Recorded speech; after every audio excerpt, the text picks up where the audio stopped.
How's it going, guys? My name is Luis, and yesterday I got to play an hour of Shadow of the Tomb Raider at a preview event, and I want to share my quick impressions and a preview of what I got to play.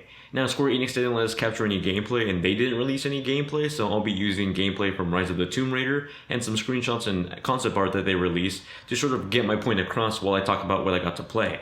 Now, before I got to play the game, Square Enix gave us a little presentation to show us where Shadow of the Tomb Raider lies among the other games released already. Where Lara was becoming a survivor in the first game, then learning how to raid tombs in Rise of the Tomb Raider, in this game she's becoming a full-on Tomb Raider. Three of the major components that were said to be implemented in this new title were vastly larger tombs that focus on build-up, environmental puzzles and elements that shape the gameplay, and a larger focus on underwater sections that were hinted at in Rise of the Tomb Raider. The hour-long demo I got to play showed some reflections of all these components, but some more than others.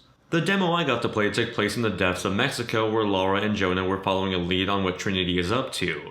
In this village, we see the townfolk celebrating the Day of the Dead as everyone is dressed up in bright, colorful masks, paying their respects to their ancestors at the ofrenda.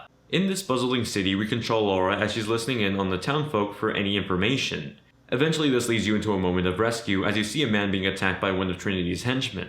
Upon rescuing him with your trusty bow, you begin the real action of the demo, feeling very familiar to the gameplay setup in Rise of the Tomb Raider. The set piece here is the Mayan jungle with large cliffs that you can jump onto. You'll see a lot of staple elements from the series here, like the dotted rock cliffs that you can hook onto along with your grappling hook. A feature that I think I recall being new in this game is being able to rappel from any rock sediment you're hooked onto with a rope, basically going from an up tall cliff to a smaller platform underneath you. This new mechanic was used quite frequently throughout the game. It's in the same area that a large focus on scale and environment puzzles are introduced. There's a cart-based puzzle that's used twice in the demo. These had you moving a large cart filled with rocks to knock down obstacles in your way. More complex puzzles had you use a pulley system to get a cart up a hill so that it would have enough momentum to unlodge a stuck platform. The demo I played focused more on scale than environment, at least for the puzzles. I was forced to solve tiny platform puzzles that would get increasingly larger in scale as I approached the artifact that I was after until I was rewarded with the cinematic set piece. As far as the new environmental elements go, they weren't too implemented in the puzzles I played, but rather the combat I got to play.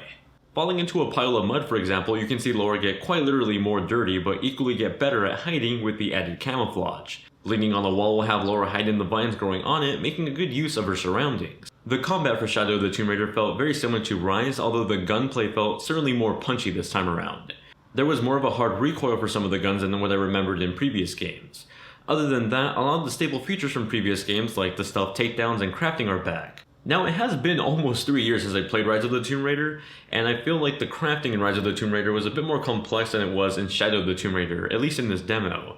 If you want an analogy, it's almost like the jump from Far Cry 4 to Far Cry 5 was in terms of crafting items. It's just more simple. This demo also showed a nice underwater section that definitely isn't for those that are claustrophobic.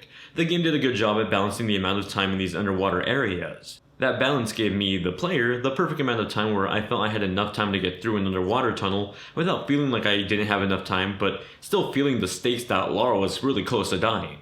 The added sound effects of air bubbles and the Xbox One triggers violently vibrating as I was gasping for air made it one of the most tense gameplay moments of this year for me.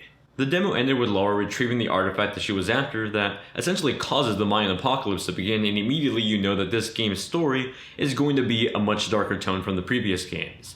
That sense of regret and responsibility for your actions hits home immediately as a flood out of nowhere comes crushing down through that happy village you were just in at the start of the demo. If you've seen the Marvel film Civil War, Lara's actions runs pretty parallel to the intro scene with Scarlet Witch in that film. You can sense the great impact this moment has on Lara as a character, and it's not going to carry her through the game, it's going to quite literally drag her through the game. Considering this is a pretty early build, I expected there to be some performance bugs with the game. After all, it's not done yet.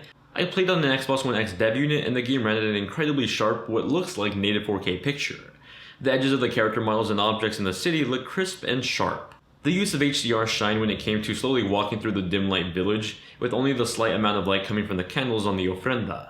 In terms of performance, the game was targeting 30 frames per second, though it definitely chugged into the mid-20s a few times. The dips in frame rate were most noticeable during cutscenes, and more specifically during that cinematic set piece with the flood at the end of the demo, but everything else felt pretty solid in terms of performance. So far, Shadow of the Tomb Raider feels similar to Rise of the Tomb Raider in terms of the gameplay setup, although it ups the scales of its puzzles and the use of environment in more clever ways. I'm looking forward to seeing how more of the environment is used specifically with the larger scale puzzles and the darker tone story that lies ahead.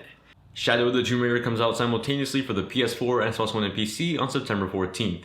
If you have any questions about the demo that I played that I didn't answer in this video, let me know in the comment section down below. If you enjoyed the video, drop it a like, share it with your friends on social media, subscribe for more content just like this, and I'll see you all in the next one.